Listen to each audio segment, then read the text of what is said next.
What is going on, everyone? Tenha here, and in this video we're going to do another account review session because a lot of the people had been asking me how they can fix their account and how they cannot progress in the Memory of Chaos. I want to take my account as an example so that it can help you feel verified about what you need to do to fix your account. Let's get started with the character pools. And obviously for me, I have already set my two set of teams so that I can clear things in Memory of Chaos. I had been working on my characters here and there, so my Sealy is maxed out. My Jingyuan is almost maxed out. I'm working on his traces right now. And also, I didn't finish building my Clara, but Clara had been doing a really good job at attracting hits, taking the aggro for the team. But as you can see, my Asta and my Natasha are under-leveled. For healers or supports like Bronya, it is okay for you to keep them under level 70. But for healers, or for Asta especially, like for Tenha, right? You notice how they always take the hit instead of other characters, even if you have a tank in the team, right? Bad RNG. In a turn-based game like this, you don't want to rely on RNG. You want to minimize that and try your best to keep them alive so that you can keep on buffing your characters, speed your units up so that you can take more turns while not dying. I have already done the testing yesterday from MOC, and my Asta dies so much. And guess what? She's not built well, obviously. So if I were to take a look at the relics, you immediately notice that there's plus zeros, plus nines. I was kind of focusing on her speed first, so I went for her speed boots. And then I went for her head so that I can get her more HP. But I'm really not so sure if I should be going for damage Asta or should I just keep her alive and make her do the supports. But I feel like I'm going to make her tanky so that I can keep my DPS alive or make them faster, do more hits. I think that's going to be more beneficial in long term. But we don't know what's going to happen in the future, right? Who knows if there's going to be 3 million HP monsters in the future, right? If that's the case, Asta's damage will help here and there, but for now, we want to keep her alive. So the first thing I would do to fix my account would be leveling up my body. And look at this. I have double crit here. So I'm pretty sure I'm gonna roll everything into crit rate, critical damage here, you know? So I'll be doing a lot of damage. Just kidding. All I want here is HP. So it is extremely important for you to focus on something that you need. So for Asta, you would probably need speed, obviously, so that you can get a lot of turns, get all those energy, and buff your team. However, damage that you want to do in the future, maybe if you're like really stacked in the future, you can probably work on those later. Not now. For now, our goal is to clear all the MOC as soon as possible so that we can get all those free jades. And again, Lycone, level 40. What the fuck is this piece of shit?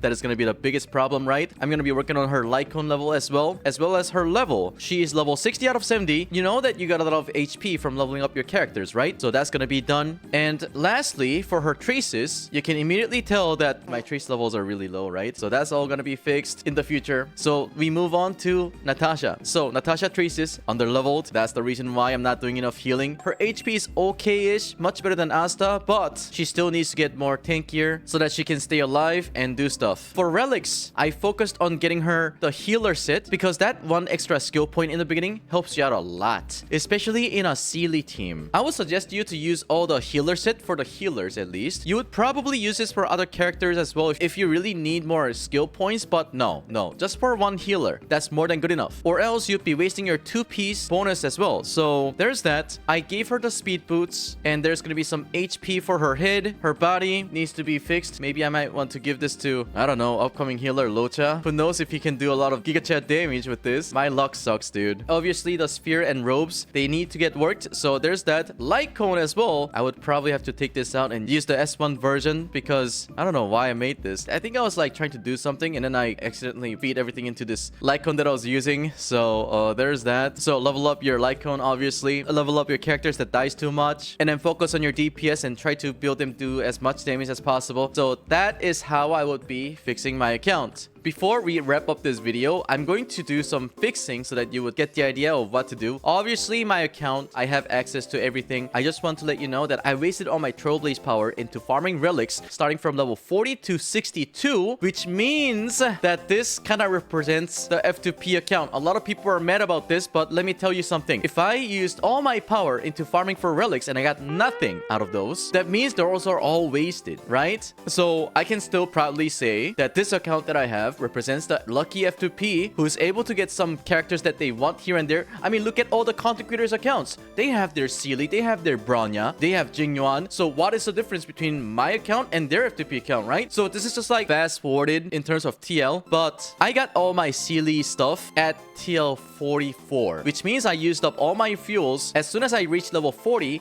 and I got lucky enough to build my Sealy like this. Yeah.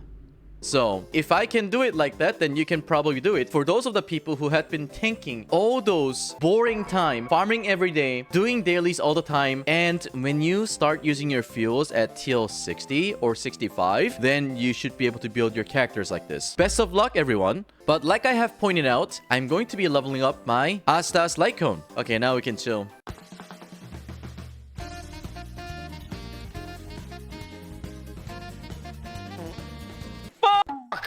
Why? More. Okay, please give me at least 1 4-star stuff. Yes! Holy shit! We've got 3! Okay, my Asta's gonna eat now.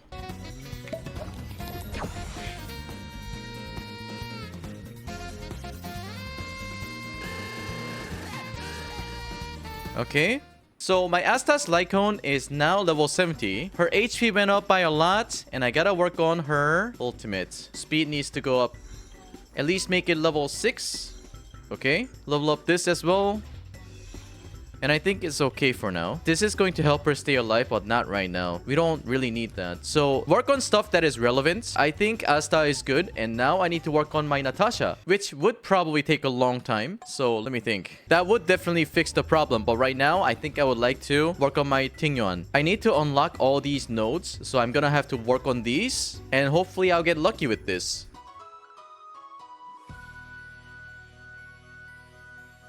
Okay, we've got 1. That's not good enough. We gotta get more. Fuck me. Putangina. Oh, Lamau, I just heard Tenha cursing in your language. Puto padre. Man, my eyes hurt so much when I'm playing Sealy. It's really cool that they have a lot of flashy stuff, but... There's 1 flash, 2 flash, 3, 4. Oh, my eyes, dude! Oh my god, these drops are trash. Anyways, so my Jingyuan gets to eat. Okay, now I unlock this. Very nice. Wait, this is so cheap. This costs 8 and it gives me 8% attack. And this one takes 3 and gives me 6%. Alright, sounds good. It is extremely important for you to take a look at what your team is doing. So if you take them to MOC, and if you see some characters dying, you want to minimize the chance of your characters to die, especially the supports and healers. And if your DPS dies a lot, what can you do? Work on your healers, or you can add a tank to the team so that you will survive more. Sometimes it will be your lack of damage, because if you don't kill the enemy fast enough, then you won't be able to survive that. If you don't survive at all, then it's gonna be your healer or tank or your support problem, right? You want to address those problems accordingly. And for those of you guys who doesn't know what characters are valuable, for now, I'll tell you this. So Bailu, always good to work on. She's a healer. There's only 2 healers at the moment. So Bailu, Natasha, they're both worth to go for level 80. If you haven't made your DPS level 80 first, then go ahead and do that. And your healer can stay as level 70. Always make sure that you work on your LC level and your relic levels, because they matter a lot. Tingyun, what more can I say? Tingyun is really worth it. Asta, very good. If you by any chance want to defense break and do more additional damage, you can also work on Pella. But right now, it seems like working on your DPS is more worth it than working on another character to do extra damage. We don't have a lot of supports to buff your damage, right? We can't always assume people to have Bronya. If you do, congratulations. If you don't, then you would be limited with Tingyun and Asta and perhaps Pella, right? So while Tingyun adds value to your DPS as well as her auto attack, right? She is very skill point efficient. So right now for me, I'm using Sealy, and I did not use Tingyun on Sealy team, although it is like the best team to have. I separated Tingyun, Sealy, and made a team like this. So I put Sealy and I put Tingyun on the other side, because I know that if I put Tingyun here, then I would probably like a lot of damage on the other side. I would be pairing her up with Jingyuan. I would have a Bailu, because my Bailu heals better than my Natasha at the moment. And I know that I have a lot of damage on the first side because my Sealy is really well built. I have Bronya, and then I would probably add Asta so that I can buff my Sealy's damage. And for the second team, I decided to add Clara because, as you know, if you put Tingyun in the team, she always takes a hit. I don't know why. Therefore, having a Clara to attract hits was more reasonable for me. And by any chance, let's say you take too much damage and you cannot survive. If that's the case, you might want to add a tanker somewhere. You can either use March 7th to attract hits. Or you can also use Jeopard. You can also use the Fire Trailblazer if you want. But yeah, that is my suggestion. And today I'm gonna be clearing the whole thing because I think I'm finally ready to take the challenge. But anyways, I hope my account review to address how to fix your problem to be able to clear MOC as much as you can helped you out. If you'd like to see more contents like this, let me know in the comment section. If you also have any questions about other stuff, let me know. And I'll see you guys next time. Adios.